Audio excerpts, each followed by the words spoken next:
The hearth crackles softly tonight, its warmth spilling into the dim chamber where the stones are old and worn smooth by many lives before ours.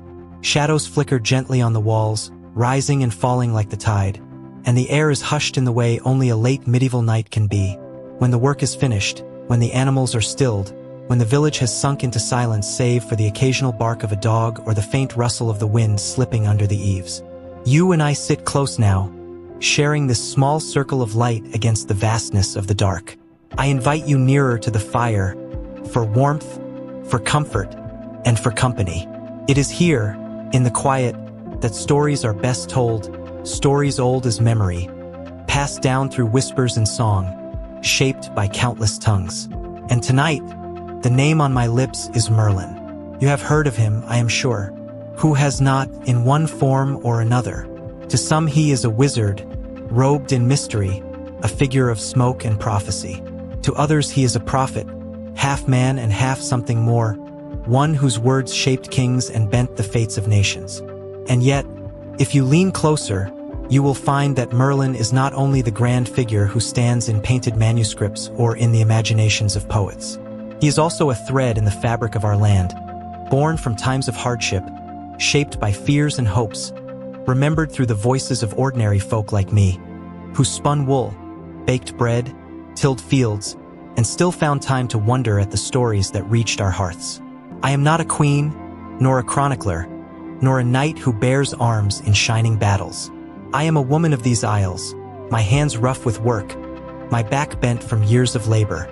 But I have ears to hear and eyes to see, and I carry the words I was told as a child, the legends sung softly when winter stretched long and the nights felt endless. It is from such a place that I share Merlin with you, not as a distant, unreachable figure, but as one I have always felt walking just beyond the edge of our sight. Perhaps you have felt him too, in the rustling woods or in the silence after a storm.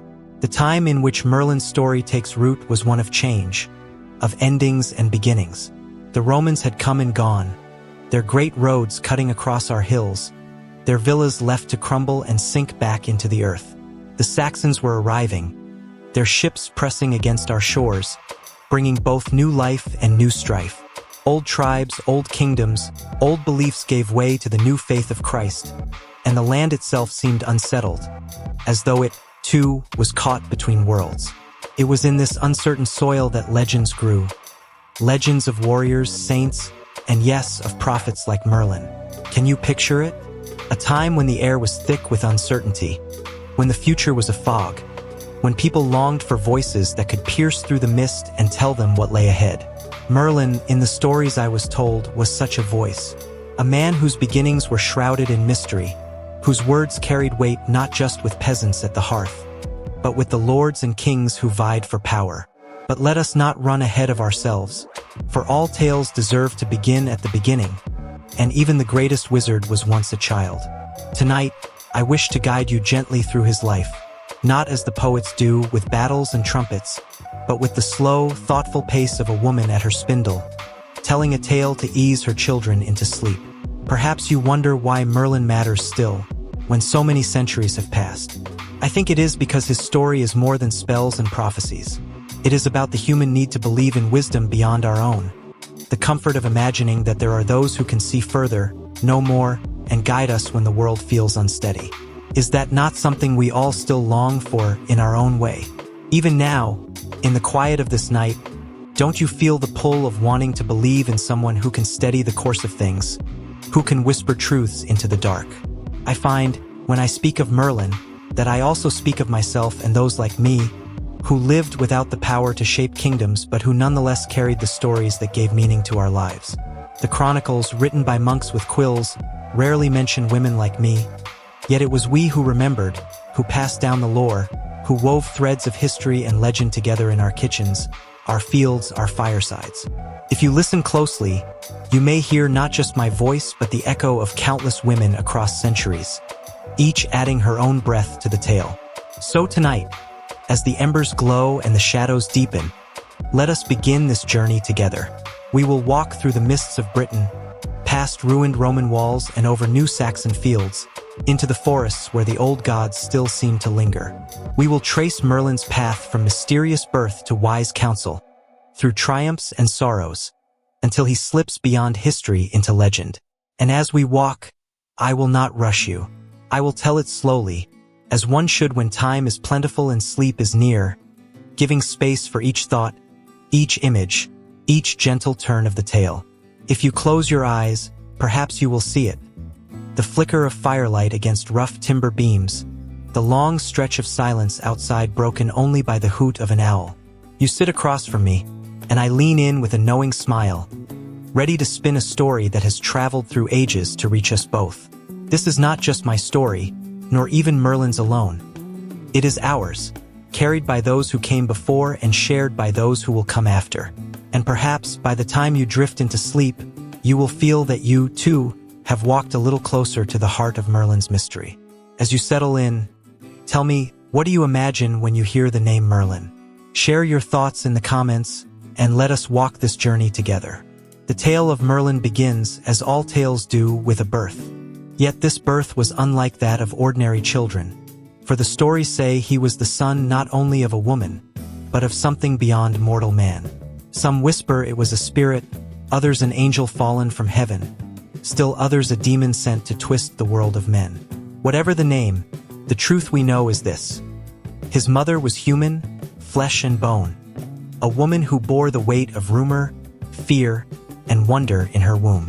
And so I ask you to imagine, not the grandeur of kings or the thunder of prophecies, but the quiet, trembling life of a young girl in Britain, heavy with child, whispered about by neighbors, judged by priests, and yet still only human herself.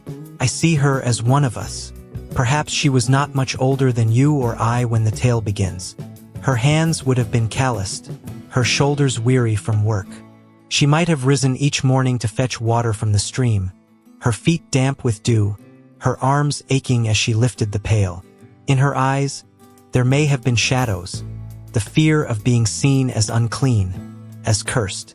For what would people say of a girl who carried a child without a husband's name, without the blessing of a priest at the altar? In our times, childbirth is already perilous, balanced on the edge of life and death. But in her time, it was even more so. No physician's clean tools, no comforting medicines beyond herbs and prayers. Instead, she would have leaned on midwives, women who carried knowledge passed down through generations. Their wisdom was not written in books but in memory and practice.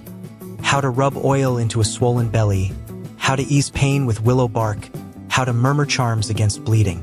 These women were both respected and feared, for their knowledge set them apart. And in a world where the church grew ever stronger, too much knowledge could be seen as dangerous. Can you picture the whispers in the village? A girl with no husband, with a belly swelling round. Was she blessed, or was she cursed? Some might look upon her kindly, offering bread or broth in secret, remembering their own fears. Others might spit at her feet, warning their children not to draw near. And in the dark of night, when her pains grew sharp, I imagine the midwives gathered close, their faces lined with worry, their hands steady even as their hearts raced. They had seen many births, but none like this one. The legends say the child within her was fathered by no mortal man. Some call him the son of an incubus, a spirit who sought to bind the human world to its own. Others say that though his father was dark, God's mercy shone through, and so the child was marked with both shadow and light. To a village woman, though, such lofty debates matter little.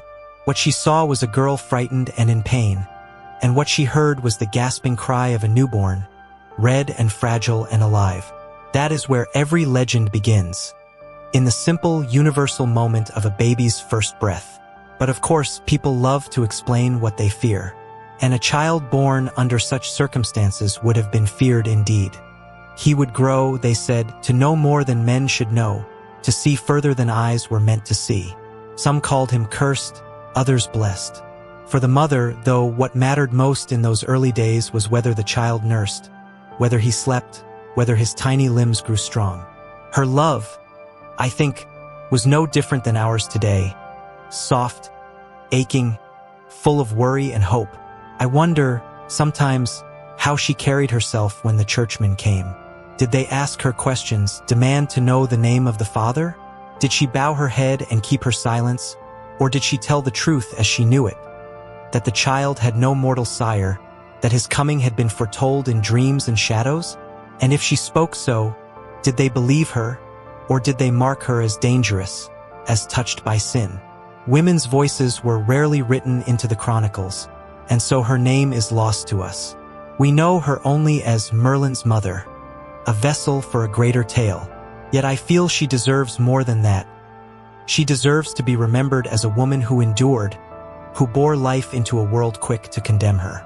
For in truth, how many women were called strange or sinful or touched by forces beyond their control when they were simply surviving?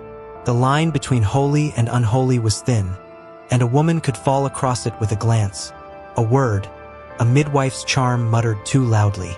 The story of Merlin's birth carries within it echoes of all those nameless women, whose labors were never set in ink but who shaped the world all the same. And what of the child himself? The stories tell that even in his cradle he was not ordinary. His eyes were said to gleam with an old light. His cries seemed to hold meaning, his small mouth forming words before the time of speech.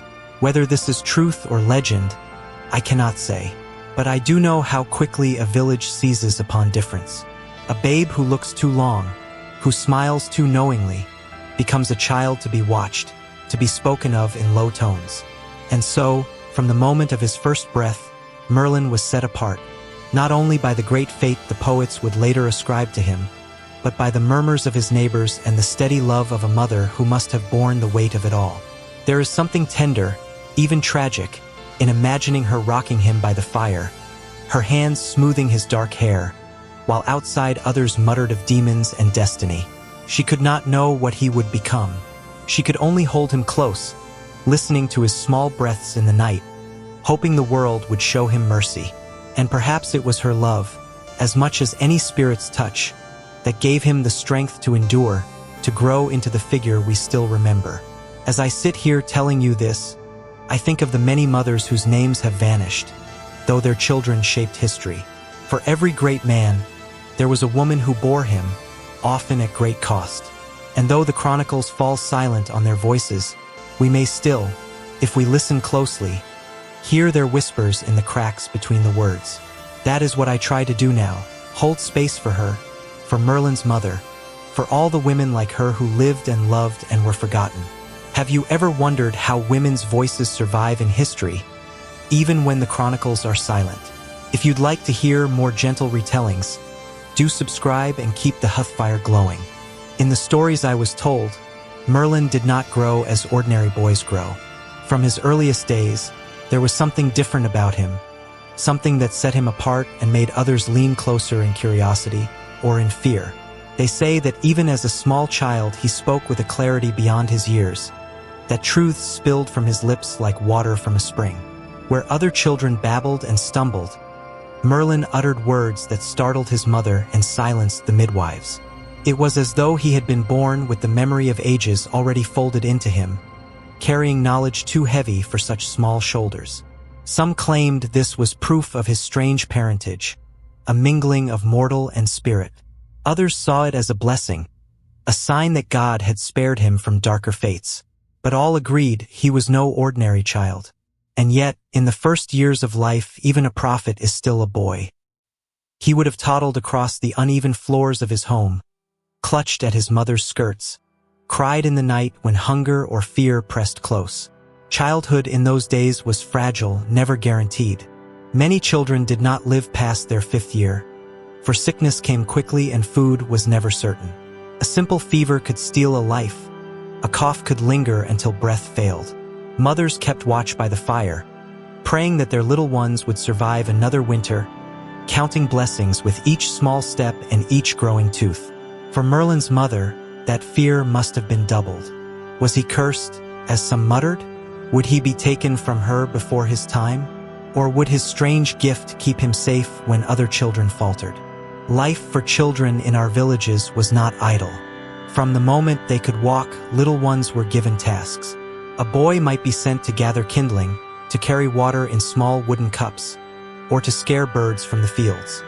He would have watched the older youths learning their father's trades, or the girls learning to spin wool and grind grain at the mill. Games were played, yes, simple games with pebbles, hoops, and sticks, but always with work close at hand. Laughter mingled with chores, and children's shouts often echoed in the same breath as a mother's sharp call to help. I like to think that Merlin, even with his gift, joined in these games, his small feet splashing in the rushing streams, his voice joining the chorus of children's cries. But even there, I imagine, others watched him with a wary eye, for the boy who spoke like a man was never quite one of their own. Picture the soundscape of such a village. At dawn, the low toll of a church bell calling to prayer, the bleating of sheep in their pens, the steady splash of buckets drawn from the well. In the fields, the creak of wooden wheels, the mutter of men bent over plows. At home, the clatter of wooden bowls, the hiss of porridge bubbling over fire. Over it all, the murmurs of elders, always watchful, speaking in half-tones about omens and signs. In such a world, stories took root quickly. A boy who spoke too soon, who named a thing before it happened, would not be forgotten. Rumors spread with the smoke from the hearths, curling through every corner of the village. The legends tell us that Merlin, even as a child, foretold things no one else could see. He was said to predict a death or to name a visitor before they arrived. Once, it is told, he stood before a group of men who argued over land, and though he was but a boy, he told them truths about their quarrel that silenced their tongues. The villagers marveled, and perhaps they feared. To live beside one who sees too much is never easy, for it unsettles the heart. Was he a messenger of God, or a vessel of darker powers? Opinions wavered like the shifting wind, and yet I wonder how he himself felt in those early years. Did he long to be like the other boys, to chase sticks and wrestle in the dust without the weight of prophecy pressing upon him? Or did he know, even then, that his path would always be different? Children are sensitive in ways we often forget. He must have felt the glances, the whispers, the subtle space that grew around him even when he tried to join the circle of play. Loneliness is not only the absence of company, it is the presence of difference, the awareness of standing apart. And Merlin, it seems, carried that from the cradle. Still, he was also a son, a boy held by his mother, comforted by her arms when night pressed in. Whatever destiny he bore, he was also hers, her small child with dark eyes and a voice that startled even in laughter. I think of her often, how she must have balanced pride and fear. To raise such a child was to walk a knife's edge. Every word he spoke might be a wonder, or it might draw suspicion upon them both. Yet she must have loved him fiercely, for mothers do not measure their children by prophecy or fate, but by the warmth of their bodies against their own, the simple miracle of their being alive. It is said that even rulers began to hear of Merlin when he was still young, drawn by tales of his strange insight. Imagine, then, how that must have struck the villagers, to see lords or priests come asking questions of a child. A boy who once splashed in the stream now stood apart, summoned into circles of power. But even then, he remained bound to the rhythms of daily life, fetching water, hearing the clang of the church bell, watching the seasons turn. That duality marked him forever. A child of prophecy, yes, but also a child of the soil, raised among ordinary people who both nurtured and feared him. The story of Merlin's boyhood is not only about a single figure, but about how communities respond to difference. In a world where survival hung by a thread, where death and hunger were always near, those who seemed touched by the other world carried both hope and unease. A prophet might save you, or he might bring ruin. A child might be blessed or cursed. And so, Merlin grew in that space between awe and suspicion, learning early that to speak truth was to change the air in a room, to alter how others saw you. That is a heavy burden for a boy, yet it shaped him into the man he would become.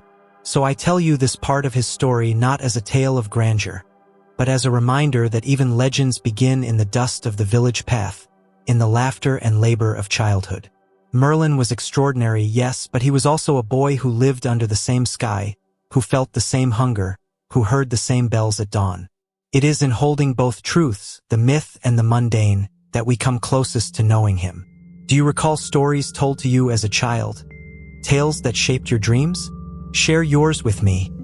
They are part of our shared storytelling hearth. The air feels different when one speaks of learning, of wisdom, of the hidden arts that hover at the edges of everyday life. I imagine you and I walking together through a meadow before dawn, our skirts brushing the damp grass, our fingers chilled by the early air. The birds are not yet awake, but the mist curls low along the ground, and in my basket I carry sprigs of rosemary, a root of angelica, perhaps a handful of yarrow pulled carefully from the earth. To some, this is only a collection of plants. To others, it is power and perhaps even danger. Merlin, too, must have learned in this way, by watching, by listening, by gathering not just herbs but fragments of knowledge wherever he could find them. In the tales told of him, he is already set apart, one who can glimpse the threads of the world's pattern, one who can speak truths that others dare not say. Yet if we pause and look gently at the time in which he is said to have lived, we find that magic and learning were not always as separate as we imagine now. To heal with plants, to read the skies, to mutter a prayer or charm against fever. These acts were woven together, half science, half mystery.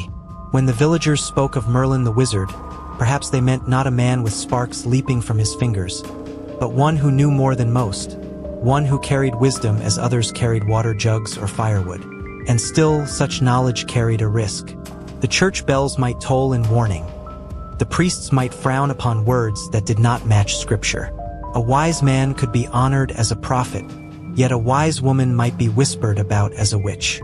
I think of the women of those times, the mothers, grandmothers, midwives, who knelt by the sickbed and brewed teas from nettle or chamomile, who laid their hands on fevered brows and whispered charms their mothers had taught them. Their work was humble, often unseen, and yet essential. Some might say they were the quiet counterparts to men like Merlin, keepers of small wisdoms, gatherers of everyday magic. But their path was lined with fear, for one wrong word, one suspicious glance, could turn a healer into an outcast. In this way, Merlin stands between two worlds. He is remembered as a counselor to kings, a seer, a magician. Yet he also carries the echoes of ordinary knowledge, the wisdom of fields and streams, the patterns of stars turning in the heavens. Imagine a child in that age looking up at the night sky, the fire low, the world hushed, and seeing in the sweep of stars not just beauty, but meaning. To speak aloud such meaning would set one apart. It would make you more than a villager. It would make you something strange, perhaps revered, perhaps feared.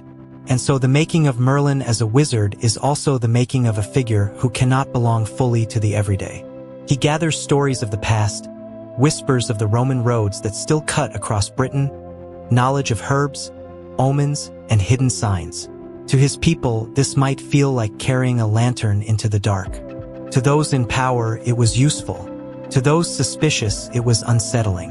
I sometimes wonder, what would you have done? Had you lived then? Would you rise before dawn, slip out quietly to gather plants while the village still slept? Would you learn the names of the stars, the seasons of the moon, even if it meant others might look at you askance? Or would you keep your head down, repeating only what the priest told you, and leave the dangerous knowledge to those like Merlin? These are not questions with easy answers, but they are part of the slow weaving of our history. The story of Merlin's becoming is also the story of a people standing on the threshold between faith and fear, tradition and discovery. It is a reminder that knowledge, in any age, carries weight, not only in what it reveals, but in how others respond to it. As the fire crackles and our night deepens, I invite you to think on this. If you lived then, would you have dared to learn the secrets of herbs, the turning of the stars? Let me know what you think. The fire is low now, glowing red and orange, the shadows stretching long across the walls. This is the hour when stories of kings and their counselors seem to draw closer, as though the night itself leans in to listen. Let me tell you how the tales speak of Merlin, and how he stood not only as a prophet and a magician, but as a guide to those who wore crowns. First, there was Uther. The stories tell us that Merlin whispered counsel into his ear, shaping choices that would alter the fate of kingdoms. Imagine, for a moment, being a woman in a village far from the halls of power. You would hear of kings only in fragments. A rider passing on the road, a tax collector knocking at your door, a priest speaking of loyalty to rulers ordained by God. And then, perhaps, a hushed whisper that somewhere behind those walls of stone, there was a man half saint, half sorcerer, advising the king himself. What did that mean for us? For women bent over the wool carder, or kneeling to scrub pots, or rising before dawn to milk the goats? Not much, perhaps, and yet everything. For the choices made in those distant halls trickled down into our lives. A war waged by kings meant sons and husbands gone, fields left untended, markets turned thin. A peace brokered by wise counsel meant a steadier flow of grain, safer roads, the quiet chance to breathe and carry on. Thus Merlin's words to Uther, though spoken far from our ears, might echo softly in the weight of our daily bread. The stories tell of how Uther desired Igraine, the beautiful wife of another lord, and how Merlin's cunning made possible the night that conceived Arthur. It is a tale laced with shadow, for what power does a woman have when kings and wizards conspire? We do not know what Igraine thought, or if her voice was ever truly heard. In this, she stands for countless women of the age, carried along by the current of events too great to resist, yet enduring all the same. Her story reminds me how rarely the chronicles pause to ask what it meant for women to be at the center of such moments, not as actors but as those acted upon. And then comes Arthur, the child of prophecy, hidden until the right time. The tale of the sword in the stone is told as if it were a miracle, a sign of divine choosing. Picture the scene. Men crowding, boasting, straining to free the blade. And then, a boy, quiet and unassuming, takes hold, and the sword slides free as though it had always been waiting for him. Around him, silence falls, and then a murmur builds. The child is king. Merlin, they say, knew it all along. But how does such a story reach the ears of the common folk? Perhaps around the hearth, much as we sit now. Perhaps sung by wandering minstrels, or embroidered in the words of a priest's sermon. That God chooses kings, and that Merlin, somehow, was the vessel of that choice. Yet even as the stories grew, life went on much as it always did. The goats still bleated at dawn. The wool still needed spinning. The bread needed kneading. Kings might rise and fall, but the rhythm of daily labor was steady, unyielding. Still, such tales mattered. They gave shape to the world beyond the village, a world of marvels and wonders. To hear of Merlin and Arthur was to feel, if only for a moment, that the turning of the great wheel of history touched even the smallest life. You might wonder, did the fields grow greener because a rightful king held the sword? Perhaps not.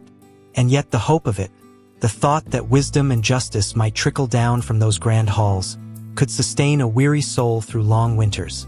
It is this tension that lingers in Merlin's story. He is at once far away, whispering to kings, and yet close, a figure in our imaginations, someone whose words might ease the burdens of our days. A man of prophecy, shaping the future. A man of myth, bridging the space between power and the people. And so, when we listen to these stories, we may ask ourselves, does history feel different when seen through the eyes of the common folk? If so, leave a comment and let me know how you feel. For it is in our quiet reflections that these tales truly live. The stories say that when Arthur reigned, the world itself gleamed brighter, as though justice and courage had gilded the very air.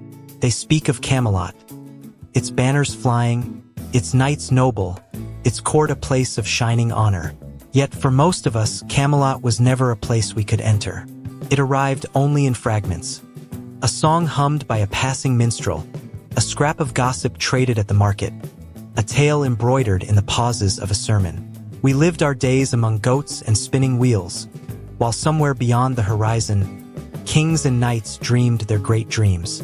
Imagine the village market on a cool morning. Baskets of onions and apples laid out, woolen yarn looped in skeins, a pig squealing as it resists being led. The air smells of straw, smoke, and bread just out of the oven. And into this noisy swirl comes a wandering singer, cloak patched, harp slung across his back. He sets himself by the well and begins to sing of Arthur's court, how brave knights rode forth on shining horses, how Merlin's wisdom guided the king, how hope of a golden age lifted every heart. We gather around, clutching baskets, leaning close, listening. For a moment, the market hushes, and even the children stand still.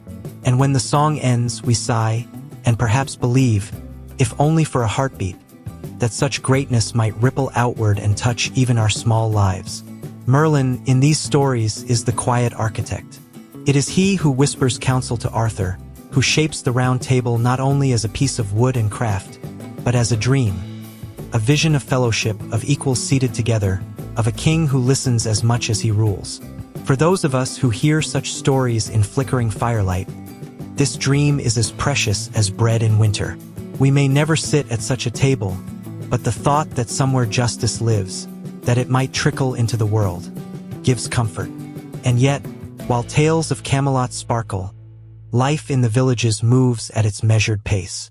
We rise with the sun to tend fields and flocks, to knead dough, to mend cloaks. Pilgrims pass along the roads, dusty and footsore, sharing stories of shrines and holy wells. Children laugh and quarrel, chasing geese with sticks. Women sit in doorways weaving, the shuttle passing back and forth, while their minds wander to the tales they've heard. Camelot is always there, like a bright banner glimpsed in the distance, but daily life pulls us back with the weight of chores and hunger. I think of how those tales must have mingled with our realities. A woman spinning wool at dusk might murmur to her child about knights who defended the weak. A man sharpening his scythe might recall Merlin's prophecies and wonder if peace would last until harvest. Hope, after all, is as necessary as bread, and legends can feed the spirit even when the body aches. Merlin himself, the seer and guide, carries the double truth of hope and inevitability. He helps Arthur dream of unity and justice, yet he also knows, so the stories say, that all golden ages pass. What must it be like to hold both joy and sorrow in your hands, to weave visions of light even as shadows gather? Perhaps that is why Merlin lingers in our imaginations, not only as a wizard of marvels, but as a man who understood both wonder and loss. And as we listen to these stories tonight, I wonder, if you imagine Camelot, do you see yourself there, seated at the round table, your voice heard among knights and kings? Or do you see yourself standing at the village edge, listening to the echo of a minstrel's harp, weaving the dream into your own quiet life? Share your vision. It is in both places, court and cottage alike, that the story of Merlin finds its home. The nights grow heavier when we reach the part of Merlin's tale that bends toward sorrow. For every golden age has its shadows, and even the wisest must one day falter. The stories say that Merlin, who counseled kings and saw the patterns of the stars, was undone not by sword or crown, but by love, or something that resembled it. His heart, it is said, was caught by a woman of great beauty and mystery. Nimue, sometimes called Vivian, sometimes simply the Lady of the Lake. What do we make of this? For here we see a man of knowledge and prophecy, brought low not by war or betrayal of men, but by enchantment woven through affection. Some tell it as a warning, others as a tale of inevitable fate, that no matter how strong, even the wisest may be undone by longing. From a woman's view, the telling is not so simple. Women in these stories are often painted with the brush of suspicion. A woman who speaks her will may be called dangerous. One who learns too much may be called witch. Nimue herself is caught in this pattern. To some, she is a seductress who tricks Merlin, luring him to his doom. To others, she is a pupil, learning his secrets until she grows strong enough to bind him. Still others whisper that she was protecting herself, that Merlin's love was a cage, and she, with quiet defiance, found a way to step free. I think of how many women lived beneath such judgments in our world. A healer might be cherished one day, then cursed the next if a child died despite her remedies. A widow with too much land might be called schemer, her independence a threat. The line between reverence and suspicion was always thin, and to walk it was perilous. Nimue's story carries that same weight, the struggle of a woman to carve a space for herself, even at the edge of myth. And yet, my heart softens toward Merlin as well. He, who saw so much, perhaps longed for rest. Perhaps in Nimue's presence he found not only danger but solace, the warmth of a voice that soothed his weary visions, the the touch of a hand that reminded him he was not only prophet, but man. If love clouded his sight, is that not something we all understand? Who among us has not surrendered reason for the soft ache of affection, for the fleeting joy of closeness? The stories say that Nimue bound him. Some speak of a cave of glass, some of a hollow oak, some of a spell spun like gossamer around his body until he slept and did not wake. Was it betrayal? Or was it, in some gentler way, a mercy? For Merlin had seen too much: the rise of kings, the turning of fortunes, the shadow of doom upon Arthur's reign. To be folded away, to fade into stillness, may not have been cruelty, but release. As women in those times might have reflected, love could be both gift and peril. A marriage could raise a family, but it could also strip a woman of her property, her freedom, her voice. Affection could be sanctuary or snare. And so in Nimue's tale, we hear an echo of countless lives, caught between tenderness and survival, longing and fear. When I sit by the fire and speak of Merlin's end, I do not see only tragedy. I see two figures: Merlin, weary with knowledge, and Nimue, strong yet vulnerable in her own way, entwined in a story larger than themselves. Perhaps he gave her his trust. Perhaps she took it. Perhaps both are true. What lingers is not the sharp edge of betrayal, but the softness of inevitability. That even the greatest must one day rest, and even the most powerful must face their own fragility. And so I ask you, what do you think? Was Merlin's end a tragedy, or a gentle fading into myth? Let's ponder together, as the fire burns low and the night deepens. They say no one ever truly saw Merlin die. Instead, the stories drift in many directions, like leaves scattered by the wind. Some whisper that he lies in a crystal cave, deep beneath the hills, resting in a slumber so heavy that centuries pass as dreams. Others imagine him walking still, a solitary figure moving beneath the green canopy of the forest, staff in hand, his eyes fixed on horizons we cannot see.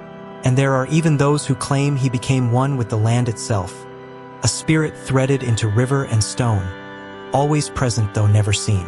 It is curious, is it not, how a man can vanish yet remain so near? The chronicles grow faint, the parchment fades, yet the stories of Merlin survive, carried not only by kings and their scribes but by people like us. Around a village fire, women might tell their children that Merlin still wanders, watching over those who are lost. Minstrels, plucking their harps at market, might weave verses about the wizard who slipped into the trees and never returned.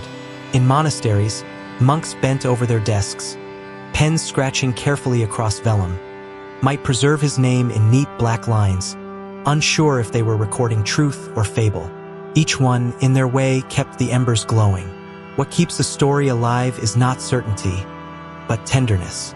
We do not repeat these tales because they are exact. We tell them because they stir something in us. Perhaps it is the comfort of imagining wisdom still present in the world. Perhaps it is the beauty of believing that not all endings are endings, that some lives stretch on, half in dream, half in memory. For women in cottages, humming lullabies to restless children, Merlin's name might appear in a line of song, a gentle note of wonder sewn into ordinary care. For travelers along dusty roads, the thought of Merlin still walking unseen beside them might make the night less lonely. The truth, if there ever was one, has long since slipped beyond our reach. And yet the legend remains, softened and reshaped by each retelling. Like a cloth worn smooth by many hands, the tale of Merlin's disappearance bears the imprint of all who cherished it. This, I think, is why he endures, not because he was one thing or another, but because he became many things to many people. Prophet, magician, advisor, wanderer. Each telling adds another thread to the tapestry, and the pattern continues to grow. And so, when we speak of Merlin now, we join in that long chain of voices. We keep him alive not as a figure of exact history, but as a companion in our imaginings. Perhaps, as you drift towards sleep, you might picture him still, walking beneath the trees, resting in his hidden cave, or pausing at the edge of a village to listen quietly to the stories told about him. If you enjoy wandering these quiet legends with me, consider subscribing. so we can keep walking the paths of history together, keeping these embers glowing in the hush of night. When I think of Merlin now, it is less as a man of miracles and more as a mirror held up to us. He is wisdom, yes, but also longing. He is prophecy, but also mystery. He belongs to kings in the stories, yet he also belongs to us, those who sit by hearthsides, who spin wool, who draw water from the well. His story shows us how myth and memory braid together, so tightly that they cannot be pulled apart without losing something precious. What strikes me most is how much of his tale survives in whispers, retold with awe but never fixed in certainty. One says he lies beneath a hill, another that he walks the forest still. These contradictions do not weaken the legend. They keep it alive, reminding us that truth is not always about facts alone, but about meaning. We hold on to Merlin because he touches something human in us. The wish to believe in wisdom beyond ourselves, the dream that knowledge can guide power, the hope that someone can see further than we can. And yet, beneath all this, there are voices we do not hear enough. The voices of women who lived the same times, who bore the same winters and harvests, whose stories were rarely written down. They were the ones who carried tales forward in lullabies and gossip, who remembered even when no monk inked the words. Without them, perhaps Merlin's name would have faded. Their lives formed the ground on which legends stood. We must not forget that history is not only kings and battles, but the quiet persistence of those who kept families fed, who healed with herbs, who taught children their prayers. From Merlin we may learn more than enchantments. His story asks us to walk humbly with knowledge, to see both its power and its limits.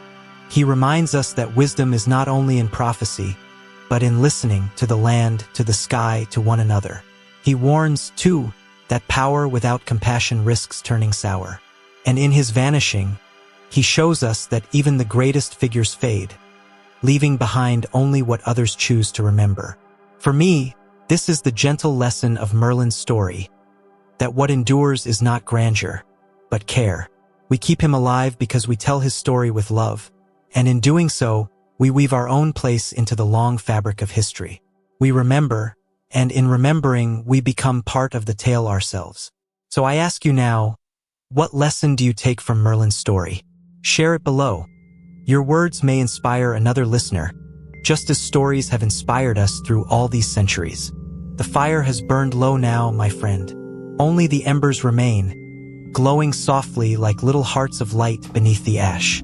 Their warmth lingers, though the crackle has stilled, and the shadows on the wall have grown long and quiet. Outside, the night deepens, the world rests. Even the owls seem hushed, as though they too lean into the silence. It is here, in this gentle stillness, that we bring Merlin's story to a close. Think of all we have walked through together. The mystery of his birth, the wonder of his youth, the wisdom of his counsel, the sorrow of his decline, and the lingering glow of his legend. He has been with kings and with common folk, with wandering minstrels and with mothers singing lullabies. He has walked forests, peered at stars, whispered to rulers, and faded into myth. And yet, through all of this, his presence has been steady, like the soft glow of these embers. Never too bright to blind, never too faint to be forgotten. As you rest now, may you carry a little of that wisdom with you. Not the heavy weight of prophecy or the sternness of kings, but the gentler threads. The humility to listen, the courage to hope, the kindness to remember voices too often left behind. These are gifts that Merlin, in his many tellings, leaves for us. Not as spells, but as blessings tucked quietly into the folds of the night. I hope that as sleep gathers you close, you feel a sense of peace. Imagine yourself wrapped in the hush of a forest, where perhaps Merlin still wanders, the air cool and fragrant with pine. Or picture the glow of a crystal cave, where he sleeps in silence, dreaming the world forward. Wherever he may be, let his story remind you that endings are not final things. They are pauses, resting places, where new dreams begin. Thank you for staying with me through this long journey. Your presence matters more than you know. It is in the listening, the sharing of quiet moments like this, that stories find their true home. Without you, the tale would be only words in the dark. With you, it becomes something alive, carried gently from one heart to another. And now, as the last sparks fade into ash, may you rest well. May your dreams be filled with wonder, as soft and steady as a river flowing through the night.